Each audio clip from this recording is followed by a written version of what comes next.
I'm Ariana Grande. Hi, I'm Cynthia Erivo. And you're listening to the Broadway Podcast Network. Visit bpn.fm to discover more.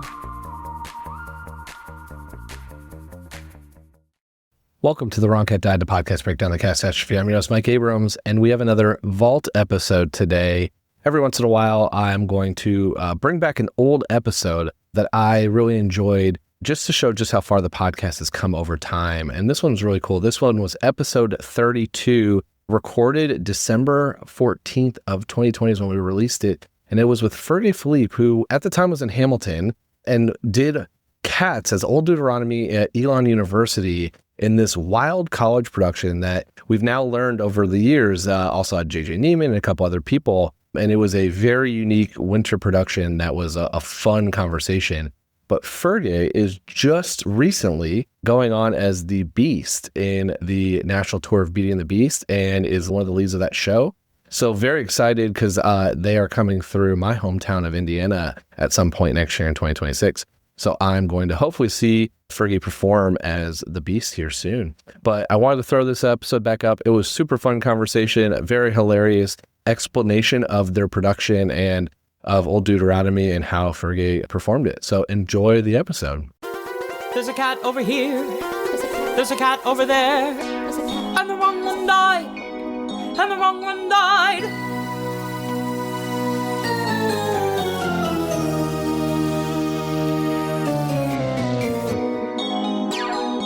Welcome to The Wrong Cat Died, the podcast breakdown of the catastrophe. I'm your host, Mike Abrams, and today we have another fun episode. You might have seen him on Broadway in this tiny little musical called Hamilton, where he recently played James Madison. But I'm throwing away my shot at that discussion to talk about his performance as Old Deuteronomy at Elon University in college. So welcome, Fergie L. Philippe, and thank you for joining me. Oh, thank you for having me, man. Listen, this show is infamously my favorite show that I did at Elon, so I'm very excited to get to talk about it. I love it. So I guess how many shows did you do at Elon University?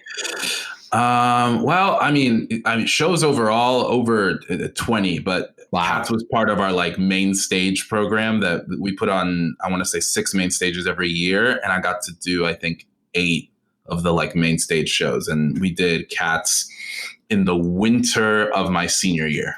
So let's talk, I guess before we talk about that production, tell me about your Cats history. Had you seen it before that production? Did you know much about it? I had once seen it. I think I was a junior. I think I had watched it with a group of friends intoxicated because we knew we were going to be doing the show next year. And so we got the schedule. Together. You're like, we got the schedule. All right, I gotta get ready. I was like, I need to do some research. Yeah. And so you saw the 1998 movie. We saw the tape. We saw the VHS. Okay, the even better. Yes, VHS tape. I think my friend. I think we had gone to Goodwill earlier in the week, and he had found it in the VHS section, which still exists at most Goodwills. And you're at a major university. You couldn't have gone to the public library and grabbed it. They didn't have that. They didn't have Cats, which is probably a good decision on their part. Which is probably a good decision on their part. So you had never been exposed to it until you're a junior in college. Yeah, I mean, I think the only song that I knew was, I know the famous but the Jellicle Ball. I know the Jellicle Ball, and I knew the opening because when I was in high school, I went to a summer camp. Shout out to Frenchwood's Festival of the Performing Arts. We had this thing called Cabaret Troupe, and one year we were doing London, and the opening number was the first 16 bars of Cats. Wow. So that's rare because I'm used to people saying that they knew Memory and only Memory. Yeah, I kind of knew the intro. I knew Memory how I just knew Memory, All Alone in the Moonlight. That's really about it. And I only knew it because of School of Rock, that one moment in School of Rock. But I didn't really know Memory like that. Yeah, so I love that your first interaction with the musical was intoxicated because that's the way I think you should be seeing it. Yeah, I thought it was correct. So what did you how'd you feel watching it? And then did you even know who Old Deuteronomy was when you were watching the VHS? I knew Ken Page was in it, and that's really all I cared about. Someone said I didn't want to watch this. That was also something that should be stated. I was very against watching the show for that night. But somebody said, but Fergie, Ken Page is in it. And I said, okay, well, hit play, because I love Ken Page. Ken Page is one of my, vocal idols. But I remember watching it. I think I actually had a very good sense about it, because I didn't feel anything like, why am I watching this? What is happening? I was just having a great time. And it was probably because I was intoxicated. I don't think that I took it too seriously. I was just like, there are all these people in unitards dancing very well to some really interesting psychedelic 80s Andrew Lloyd Webber jams. That's what we'll call them. Yeah. That is, I guess, an interesting introduction to the musical. I mean, you know a little bit of the beginning, a couple bars of memory, but then you're about to audition for it and you're about to do it in college. So you're ready to go. So I'm ready to go. It was Skimbleshanks that made me be like, oh, am I really gonna, if I get cast, will I hate myself? It was Skimbleshanks that really made me understand why people didn't like the show. That was your hate? You hated Skimbleshanks? I don't hate Skimbleshanks, but it was one of those numbers that I was like, how did this get approved? You made it a long way through that musical before you said, wow, how did this get approved? I know. I think I would say that I have a very low, I have a high tolerance for bad musical theater in terms of watching it. And I don't think necessarily Cats is a bad musical. Even watching the beginning part of it, I was like, I can get with this. I can let myself, invest in this. But Skimbleshanks was the moment where I was like, oh, this is why people are upset. This is why people have a very active anger. See, I didn't walk out of the show. I saw it in 2016 as a revival on Broadway. And then I saw it again a year later, almost to the day. And then when I was starting to prepare for this podcast, because, I got suckered into doing this, I was watching them like individually on YouTube, but I was like, I should watch the whole thing. And I ended up watching it on a plane, because I was able to buy and download to watch offline on a plane. And I watched it on an iPad on a plane, and the whole time I was like, what's happening? Like, what is happening here again? Because I wasn't intoxicated, but I've got a lot of opinions on the show, but I want to get to your performance. How long was your run? It was, I think, 6 performances over a span of about 1 weekend. No, it was over a weekend, actually. It was 1 weekend. We did a show Thursday, a show Friday, 2 shows Saturday, 2 shows Sunday, and then we were done. That's how it went. So what was told to you? Because I've been fascinated by the storyline, the plot or lack thereof plot. And there's a million ways to interpret these characters. And it seems like there are parts that are just like unwritten parts that everyone's told. But in a production like this, it's going to be 1 weekend. How much did they tell you about Old Deuteronomy? Like, what did they say? This is what you need to know. Here's how you need to embrace it. Did they give you any heads up on like how to take on this role?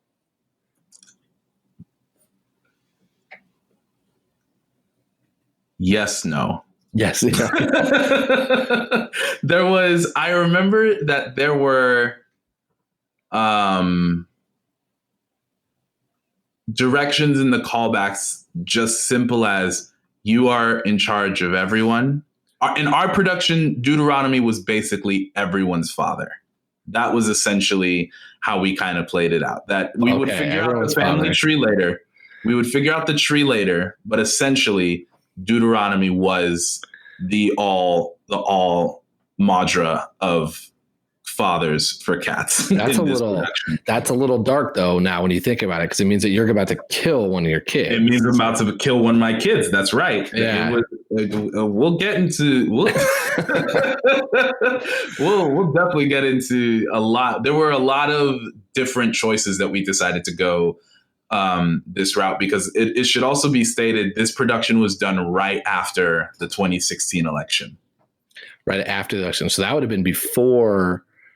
No, the revival had already been going. The revival had already been going, yes. But we had managed to get the rights right before they cut off any school production. So we were the only outside production doing Cats next to the cruise ship. Yeah. At the time. Wow. Yeah. Okay.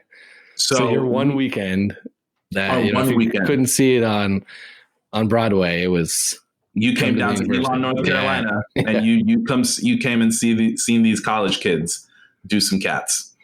But I only remembered as far as the director. Her name's Lynn Formato. God bless that woman. She and I had a great relationship. We had worked together on a few shows at Elon, and she was very good that she always artistically trusted me in whatever show that I did with her. So there wasn't necessarily a lot of conversation always. But the one thing that she said to me after rehearsal once is, you're playing him like a great Shakespeare king. And that's the direction I want you to keep going in. And that was basically it. That was kind of the only direction that I had. So Shakespeare king, dad of everybody. And nothing else. Did they tell any other line, like for other characters? What other family trees relationships did you establish as truth? So once we got into rehearsals, the way that we established the tree, and I cannot remember if we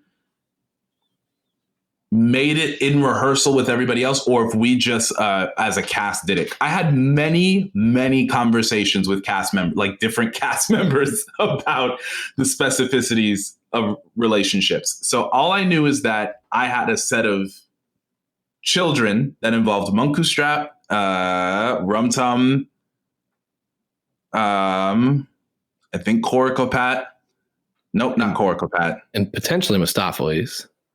There we go. That's who I'm looking for. So my main three oldest children were Mistopheles, Rum Tum, and Munku Strap.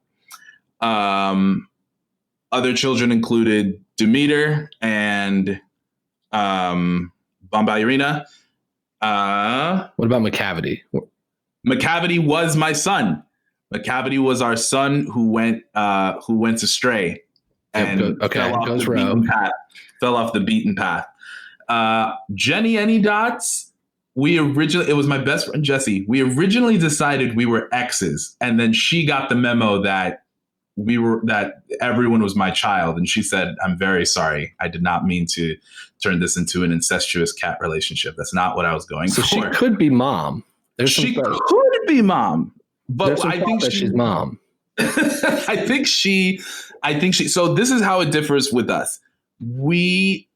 She decided to bow out, and I think she might have even said sister or something. I can't remember how that went, but essentially our overall dynamic was that Grizzy was mom. Wow, Grizzy was everyone's mom. I heard that. Yes, I was father. Grizzy was mom. Grizzy left us to start another cat litter. And now you come back and murder your ex-wife. Like your production is dark. Our production was very scandalous. Was so dark. It was amazing. I was so here for it. But it was, I think the day we all decided that Grizzy was mom, there was so much. The moment after the Jellicle Ball, when she comes back, and it's right before the first memory before the intermission. The first time we ran that sequence, there was such hatred in the room. And I wish I was joking, but it was kind of the first time that all of us truly emotionally connected to what we were portraying. Well, yeah. Because we really were like, wow, this is a very different turn that we're making with these cats, but I think we like it. And so that was our family tree, essentially. So there is the Grisabelle Old Deuteronomy are together rumor. Yes. But I've just had trouble with that one because I have trouble with him then picking her to win. Oh, yeah. Our production was also problematic because Old Deuteronomy was kind of a blinded idiot in terms of picking Grisabella. We made it very clear that I don't want to answer a question too early, but then I'll just say this. There was one cat that we as a cast decided should have gone. And then Deuteronomy picks Grisabella. And there was a moment where everyone is like, You sure? And then the naming of cats is how I convinced everyone. So I'm assuming that's Gus. Yes, we all fully decided that Gus should have gone to the heavy side later. So this is usually my last question, but we're just going to flip the script today. Great, amazing. Do you think it should be Gus? Me as a person, Fergie. As a person, yes, absolutely. So you're team Gus, not deserve. But you, as you know, you're not going to sit here and try to change a show that's been around for 40 plus years. So you just were like, all right, we're just going to stick with it. And here's I guess sing your song. Yeah, exactly. I was like, I guess we're not going to try to do daring theater. We're going to sit here and do the same old thing that we've been doing for years. But no, Gus should go. He has the most logical explanation when you break down everything about this show. There's almost the only argument I've heard against it was from Christopher Gurr, who played Gus. Okay. In the 16 revival. And he said that he didn't think he had another life to live. So he thought if he died, it would go over. And I kept thinking that's just him telling himself so he doesn't get angry. So he doesn't get angry. Shows a week that he's not there. But that's like the only thing I can think about is that like maybe because otherwise I'm with you. I don't know how you don't pick him. And that's not the angle I've taken, but that's the one that makes the most sense to me and most people. Yes. I felt like there was another person that in my mind, I was like, I couldn't remember who the next person was. Maybe it was Jelly. I don't think it was Jelly. It's probably Jenny. It's usually Jenny. Jenny is the next person. I could see Jenny. We didn't make Jenny that much older in ours. Jenny was pretty. So that's why Jenny she's generally pretty young in ours. Yeah, that makes sense. It's usually because there's like 3 tiers of cat ages, right, in the production, and so it's usually pretty much goes in that tier. Grisabella, Gus, Jenny, I think Jelly, maybe Bustifer, but no one really argues for him. No one argues. And then it goes down to the next tier, and it's like Bomb, Tugger, Mistopheles, Monkstrap. And then it's like the last tier where it's Victoria and Alonzo and all those like the kittens where it's like they don't have any argument. They know nothing. But there's a lot of ways to angle that. So I'm glad that you're okay. So you're team Gus. So you're with me that the wrong cat dies. Oh, 100%. Perfect. Yeah. Now, one thing that happened in the 2016 revival and again, this is like my only frame of reference, is that in an intermission, Old Deuteronomy sits on stage the entire time. Did you have to do that? No. Okay. I was quite vocal since day one. Did they try to make you do that? They asked me and I said, absolutely not. I'm glad you did. I was like, no, I'm going to go backstage and get a intermission. But also what should be noted is that conceptually our Old Deuteronomy was very different from how he's usually played. Like the Ken Page version / the Quentin Earl Darrington version, I call that the mop. That's like the mop Deuteronomy, how he's conceptualized. But ours was very Silver Fox, very like almost Morgan Freeman-esque. Like we made him, he's older, but he could still kick some ass if he needed to. You know what I'm saying? Like he still has got the ability to go off. So you probably should have fought McCavity in that scene. Like he didn't get kidnapped. Absolutely. You would have handled business if you needed to. I would have handled some business. Well, I think that's what made some of the McCavity stuff. That's where I remember as a production were kind of trumped because there were a lot of moments where Deuteronomy would have like the ability, like if there was ever the first couple times, we think McCavity is around, usually it's just Munkustrap and Rum Tum and Mistopheles handling business. But in our production, it was just me and Munkustrap. So, okay. So they weren't even the other two, the two potential lovers were. The two potential lovers were backstage doing their thing. Backstage, yeah. They were backstage handling the masses while me and Munkustrap, my oldest son, we handled everything. We made sure everything was good. So the kidnapping was definitely one of those, like, we just have it's plot, so we can't cut it. We have to put it. Yeah, you got to bring it back in. We just got to make it happen. Did you do Growl Tiger and Griddlebone? We cut it. Okay, so that's not in the 16 revival, or at least I don't remember it if it was. And it was weirdly added to the new movie. Yes. I still have to see the new movie. I'm waiting for the right time. I don't know if that time will ever come, but I will watch it sometime. You need to watch it in a similar state to when you watched the 1998 movie. This is exactly my recommendation. And I feel like since you've been in it, you'll get more of an appreciation than what comes from it. There are some artistic choices that might not have worked. Sure. But overall, it's Cats with a little bit more plot and an extra song. It really is still Cats. And so it gets a lot of hate because I think just like the musical, it's easy to poke fun at. 100%. And the movie was even easier to poke fun at because there were a lot of artistic choices and errors. Yeah, man, ripping skin off. That's just that's a real daring choice to make someone rip off their fur. There were just some editing pieces in the very first week too, where there was just like a guy in a hoodie that wasn't forgot that he was supposed to be not in that shot. And it was probably some sound engineer or something, some guy doing something staging. And then all of a sudden they start doing it. And it's oh no, he's still there. I also heard there is a butthole edit. Edit. Yeah. There's, that got some traction with, what was it? Seth Rogen. I think somebody really went after it. Seth Rogen. And there is a cut of that. There's a lot. I mean, Andrew Lloyd Webber kind of stepped away and kind of backed out of being involved. Jason Derulo said that he thought it was going to change the world. So there's a lot. I just think kudos to all those people for getting paid. They made some money. The movie didn't, but all the actors did. And actors got. Hey, listen, the actor, Andy Blankenbuehler, he got his check, and they were all good to go. And I think it's going to make some money in its longer life.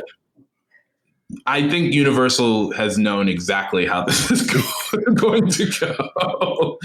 Yes. Okay, so let's talk about some other Old Deuteronomy questions and rumors. Did you think you even had a chance to be picked for the Heaviside Layer? Oh, that old dude gets to go? No. Absolutely not. You don't even think you're in the running? I think the complicated thing with old dude's position of being sent to the Heaviside Layer is that because he's the one who picks it, he would have to dethrone himself from the litter. He would have to dethrone himself as litter. So I believe that when he hands the crown over to Munkustrap to officially take over, he's done. And then, it's up to Munkustrap whether or not he sends his father to the Heaviside Layer. And that's a whole other musical. That is Cats 2. I've heard a lot of variation of Cats 2 already on this podcast. That is, so I kind of agree. I just didn't think it's that he has a chance, but I think it's an interesting question of why not? Why not? Yeah, it's true. And it's also, it then goes into the question of whether or not is Deuteronomy aligned with godliness. There has to be that conversation, especially since he has a biblical name. There's just one of those things, because that's also not really established whether or not Deuteronomy is a genuine figure amongst these cats, or if he is a representative from the Heaviside Layer that has been sent to Earth in cat form to pick. And is the Heaviside Layer actually a place, or is it a reborn? Which is another piece that's kind of argued. I never thought about that. Because there's a rumor, and I don't remember where I heard this originally. It was some video, is that there was a place in the Winter Garden Theater, or there was a place in the attic or in the balcony or somewhere up there that they kind of called the Heaviside Layer. And it was just a place up in the theater. And so I think it might have even been Ken Page or somebody was talking about how there's some story behind that. Wow. I could be totally making that up too. I don't know. But I remember vaguely hearing that. That's hilarious. I hope that's true. There's a lot of pieces to that. And I made up one that I know is not correct, but I think is fun. Please. There is a 2016 cat that's called Peter. that is played by Gus in the Bustifer track. And it's just basically the name of a cat that dances in the beginning. And it's a totally worthless character. And it's always been my, like, why does it even exist? Especially with all these crazy names. Why is Peter just thrown out there? Right. So I'm thinking maybe because he's only in that first dance, that maybe he's St. Peter. And he's down there to kind of like scope things out. And he actually is managing the heaviside layer. And that's why he only dances the first number, because then he's got to go up to greet Grisabella when she gets there. He comes down, he does a little jig. Yeah, make sure everything's okay, gets everything started. Right. Everyone's good. I got to go back, guys. Yeah, this has been great. Old dude's in charge. Our rep is there to pick, to vote and exactly. choose. I can go back up and we'll be back. And then there's also a rumor.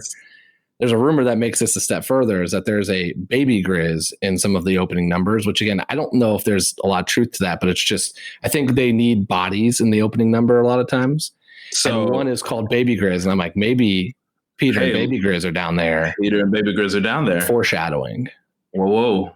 You know what? I would buy that theory. I actually would very much buy a reincarnation theory. I think that would be a very, very that would be a relatable 9-cat life. Yeah, I have no way to verify it because Andrew Weber ignores all of my DMs. Oh, your media requests. Where I want to ask him about this. So I have no idea to verify if that's just overthinking. Because I'm pretty sure the beauty of cats is that there is no answer to 99% of the questions. It's just no Bible cats dancing and singing, and then that's it. You figure out the rest. Yeah, you solve the problem. And they tried in the movie to put some like storyline in there, and we all know what happened. So it's like they should just go back to not telling anybody anything that's happening and see what they come up with. Exactly.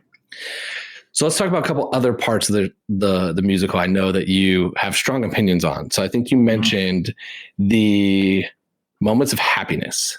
Yeah, we got to talk about that. So what are your thoughts? Like, what bothers you about it? I wish I had thoughts. I don't know what that song means. I performed it, and it was upsetting because when we blocked it, the director said, "Fergie, let's just talk." And the weird for me, I didn't see the 2016 revival, but in our production, they had all the cats come back out on stage, and I sang the Moments of Happiness to everyone. And so I'm singing this song, and she just goes, "So what does it mean? You're an actor who does research. Tell me what you researched about this song." And I was like, "Oh, I did, apparently. And I don't know what I said, for sure pulled it out of my ass. And it was something about positivity and happiness in the afterlife. And everyone thought I was being profound and that I was saying good things that I truly thought about. And and the worst part is I couldn't remember what I had BS'd for the future. So when I would go to perform it again, I still was just like rattling off who knows what. And the only direction that I remember getting was, I can't even remember the lyrics. That last line, the last line that he sings before the memory reprise comes in. He has one line and all she said was, "I want you to just like flick off the line. Like, oh, well, maybe it's that, maybe it's not." Which I remember saying to myself, doesn't that negate the seriousness that apparently is required of this entire song that I still don't know the meaning of? And so I think it didn't bother me in the show, but my friend Daniel, who played McCavity in that 2016 production, I asked him one day, I was like, "Oh yeah, what did you guys do when it came to the Moments of Happiness?" He said, "Oh, we have no idea." And I said, "You're kidding." He goes, "No, we truly I'm sure Q had something in his mind, but none of us knew whatever was happening during that song." Yeah. I just don't know where to place it. Does anyone know? I don't think anyone know what that song's about? I'm sure a couple people, Andrew. but Andrew Edward Weber's thought through it. Maybe, I don't know. I'm at this point, I'm not sure. I assume he's thought through any of it either. Any of it. He just hashed it out and then sent it in. Yeah, it's an interesting place. It's an interesting kind of piece. Part of me wonders too, is like, does it just give you a chance to belt a little bit at that point? And like, maybe that was, I'm like, that's great. We're not utilizing this character enough. Let's give him a couple lines here to solo, and then let's move on. Right. And then let's move on. Because I think right after that, it goes into, doesn't it go into Gus right after that? I don't know. You're overestimating. I've not seen this full through that many times. I've seen like bits and pieces over and over again. But he said, "I may be the host, watch through." I think I know. Well, and so my whole argument has been, I don't know that much about Broadway in general. Like I'm a fan, but I could tell you, you can see here, I'm wearing Pacers stuff. I got Indiana University behind me. I got sports stuff all over here. That's what I know. Uh-huh. But I do also appreciate like writing. And so when I saw this, I was like, there's no, someone jacked up this writing. And that was where all of my kind of like humor around it and kind of poking fun at it came from. And then when we started doing this, I'm still like, I couldn't tell you the first thing about any of the dance numbers and the singing. I can't sing, I can't dance. I can't tell you any of this stuff. And so what I do know is that how I interpreted what I witnessed and how I would rewrite some of these things. And that's about it. And so when you get to like the moments of happiness or stuff that's not related to any of like the characters, to where I think it's related to them, their performance to be considered, I'm just like, yeah, the Jellicle Ball, it's an orgy. What else do you need to know? Like, I don't know what else. Precisely. I don't really understand the point of the rest of it besides it's an orgy. Yep. Whereas like I interpreted this as a musical competition. And so when a cat's not giving their performance as their audition for Dying, the rest of it is just like filler on a competition show. It's like the little pre story about them. Like you get a little early Grisabella where they're going to talk about her rough life before she does her performance, and that's how I look at this whole thing. And so all this, the Jellicle Ball, the moments of happiness, it's just like Terry Crews on America's Got Talent, kind of like doing some filler in between. That's exactly it. It just seems like a themed dance concert. That's really, and when I say like not necessarily through lined, but themed, like this year's dance concert is Cats, and that's exactly what I think the musical is. Yeah, it's your chance to try to win, give your best effort. Feel free to do it with a partner if you want. Like you can, and everyone kind of numbers are welcome. Yeah, and that's it. Absolutely. There's no more to it. See you at the end. And then and in that case, I don't even think Gus is the choice. I think Gus is a choice if you angle it from like, he's older, he's deserving, he's won. I think you pair a couple of the younger cats who have some great performances and send them up. Mungo Jerry and Rumpelteazer. If it's just based on talent and skill alone, they win. So that's hands down, when I left the first time I saw it, the only thing stuck in my head was that song. Mungo Jerry and Rumpelteazer. Couldn't stop thinking about it. The whole dance number was like incredible that these two were able to dance and sing that number, like do that entire performance in sync together and then sing. Right. But I picked Tugger and Mustafawis together. I want to pair those two. Those were two of I think the most entertaining numbers in the musical. Yes. They're showstoppers, both of them, like early and late. And that's who I'm picking. Our Tugger was a drag queen. Okay, not the rock star. So drag queen, not rock star. Yeah, it was a Beyonce inspired drag queen. Because our Tugger, Austin Henderson, who's a brilliant singer, Beyonce is his biggest inspiration. He really, he walked into that rehearsal and saw his character design, and he was like, "Wow, that wig is really luscious." And they were like, "Oh, that's right. We're gonna make it a good old like Beyonce drag queen." I don't believe we said transgendered. I think we specifically were on drag queen. And that's the route we went. And hey, he killed it. I was gonna say, I like that. that kind of still keeps the persona of like this like confident and Yeah, and just like owns that character. It was before in London, before they brought it back to New York, they did some like hip hop street, rapping street cat, and they changed the song. I was like, that to me misses. But but a transgender, like a drag queen version, I think would be great. Yeah, it was a hit. I mean, and they put like like pop dance moves. Like I was skeptical. I'm not even gonna lie, but I mean, it worked. It was so good, and he did a great job. We had a great time with that. What other changes did you make? So the peaks and you've got Morgan Freeman, Old Deuteronomy. You've got Beyonce, Tugger. It was really political. We had the Peaks and the Pollicles be the Republicans and the Democrats, straight up. Like, we were not shy about it. It was the elephants and the donkeys, and they were dog toys. They were like, we made like dog toys. Right. And after the election. Right. Like, I mean, it got even more direct. We had a subplot that McCavity was McCavity was a secret agent for Trump Cat. The president of the Cats was a Trump Cat, and McCavity took me originally because Trump Cat was going to deport all of us. We had a whole giant newspaper with a picture of Trump Cat on it and everything. It was wild. That is a different version than what I saw in 2016. Yeah, man. It was new. It was different. We were very interested by it. It fits my reality TV narrative. Yeah, it kind of was. We definitely kind of played to that. Oh, we also definitely made Mistopheles gay. Like, we made that very clear during his number. I feel like 90% of the numbers of versions of Mistopheles I've ever seen play that up.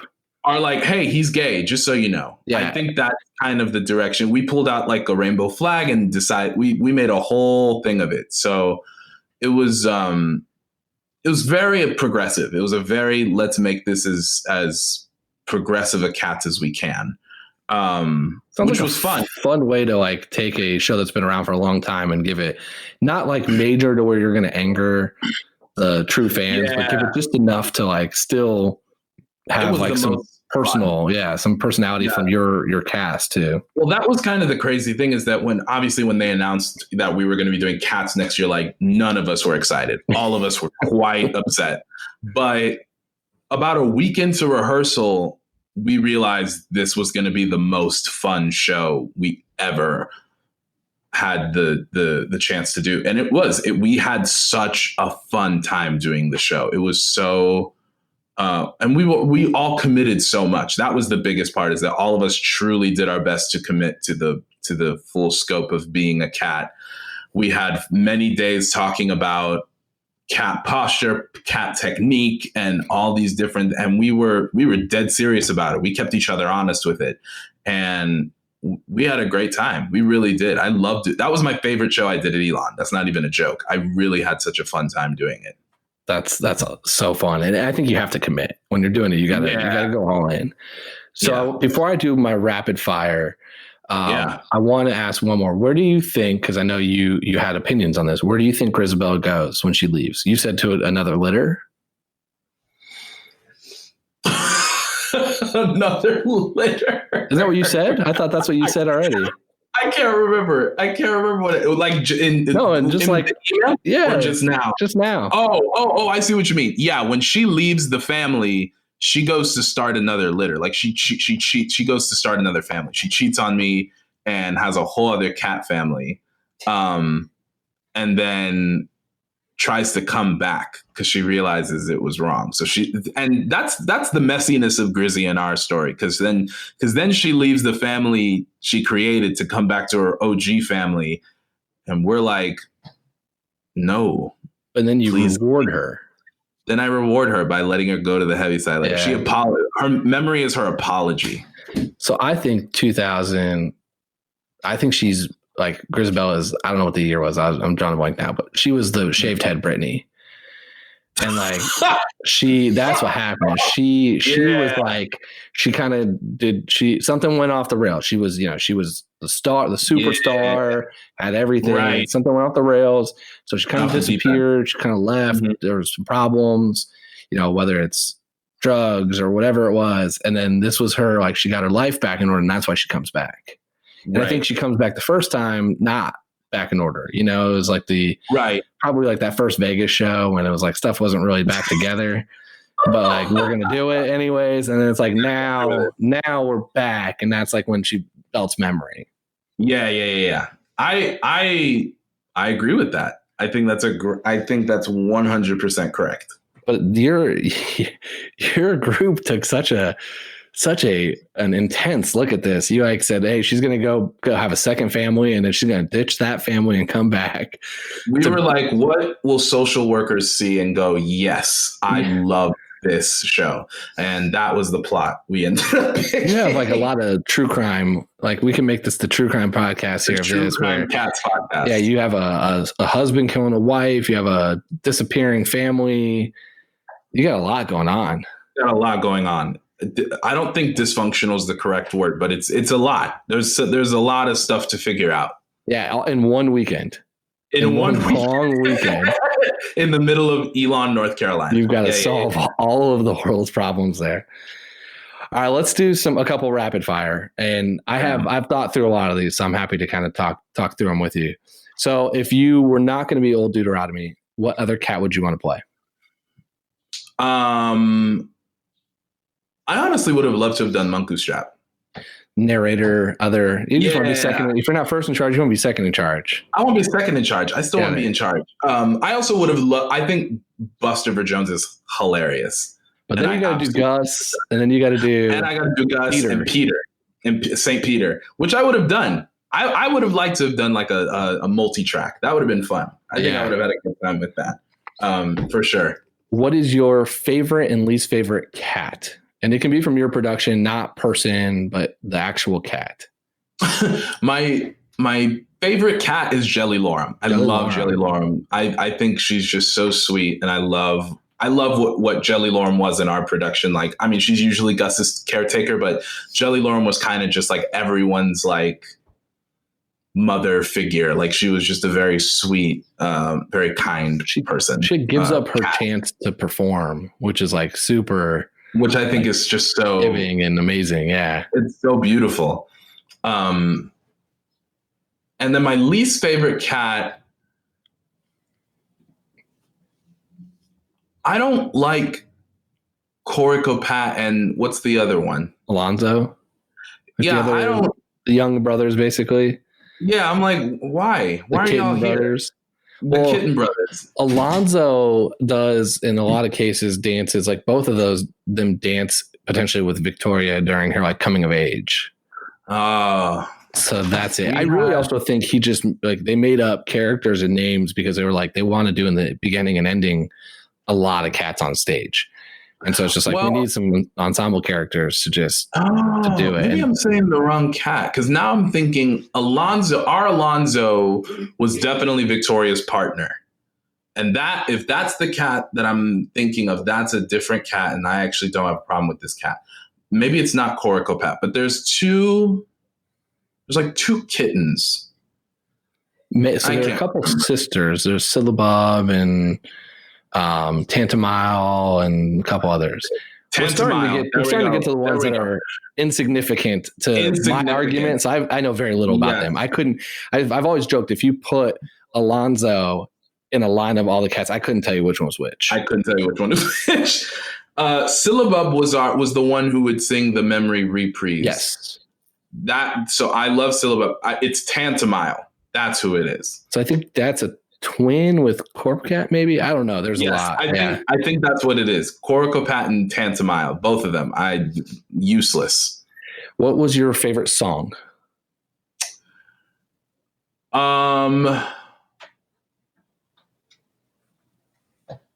Funny enough, like performing, what was my favorite? Skimbleshanks. Performance. The part that I remember very vividly being turned you on the movie. That I was like, this is your not favorite it. One. But it was actually the one I had the most fun performing. And it was also because I just sat on the steps and watched everybody. So you just got to watch them do it? I just got to watch them do it while I clapped. I love doing that. Yeah. I also love the Jellicle Ball. I love the Jellicle Ball. I think it's actually such a fun number. I love it musically, and I loved what we were able to do with it. And our production, Old Duke, got to dance a lot in it, so I had a lot of fun doing that. Oh, that's cool. That's not usually brought up that much, and then it is kind of weird when you're just like, yeah, I love the orgy. The orgy was my favorite part of this musical. Yeah. Okay, if Alexander Hamilton and James Madison were cats, oh Lord. Okay. who would they be? James Madison would be Gus. That's for sure.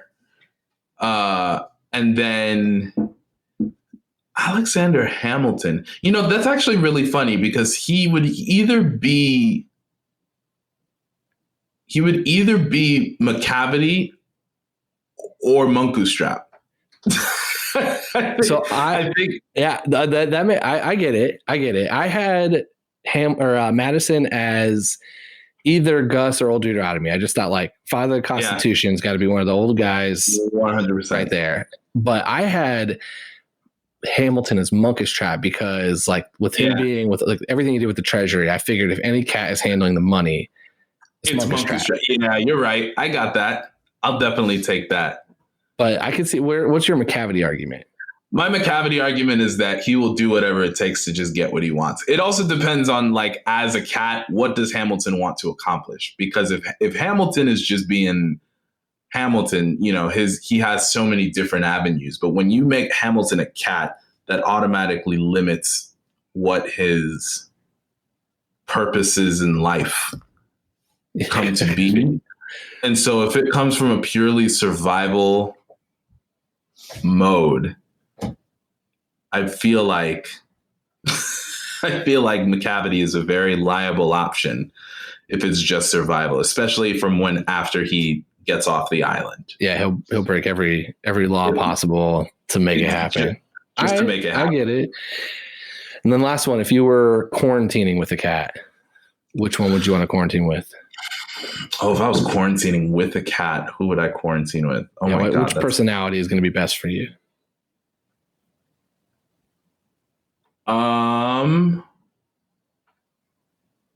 Probably Jelly. I need a calm presence. Yeah. It would probably be Jelly. I think you're one of the first people that said Jelly, but your reasoning makes a ton of sense. Yeah, just like calm. Just like nice and calm. Has anyone said Demeter or Bombi? Not that I can think of. Oh, well, I think somebody might have said it in terms of who they would want to play, but it was like they're also their best friend, like in the production with them. Oh, I see. So I think it was a little skewed. A lot of the answers are Mistopheles.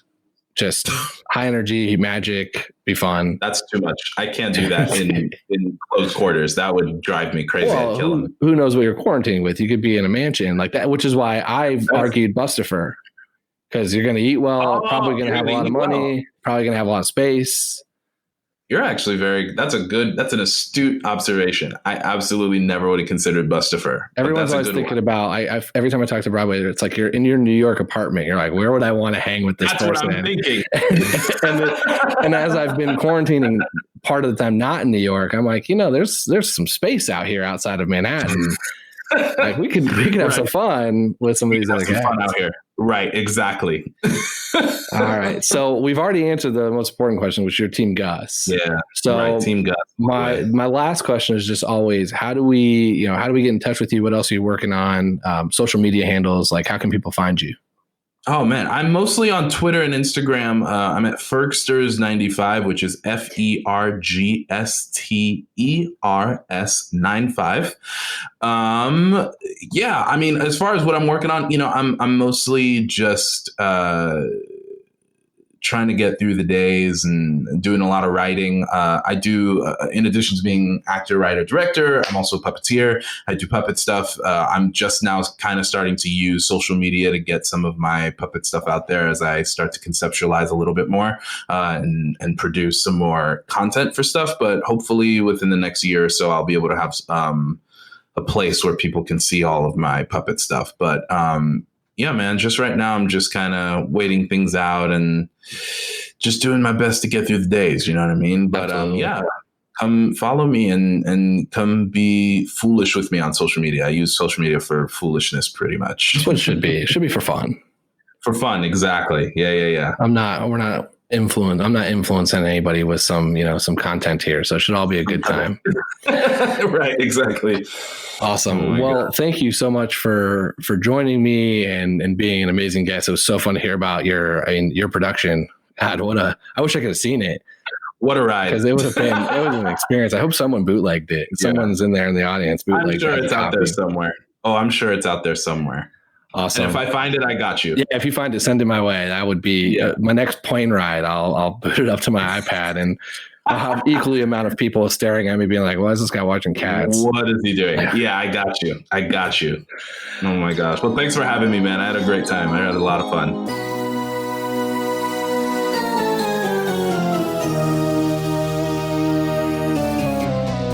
Thanks for listening to this episode with Fergie L. Philippe on The Wrong Cat Died, the podcast breakdown of the catastrophe. To follow along, you can subscribe on Apple Podcasts, Spotify, Stitcher, or anywhere else you listen to podcasts.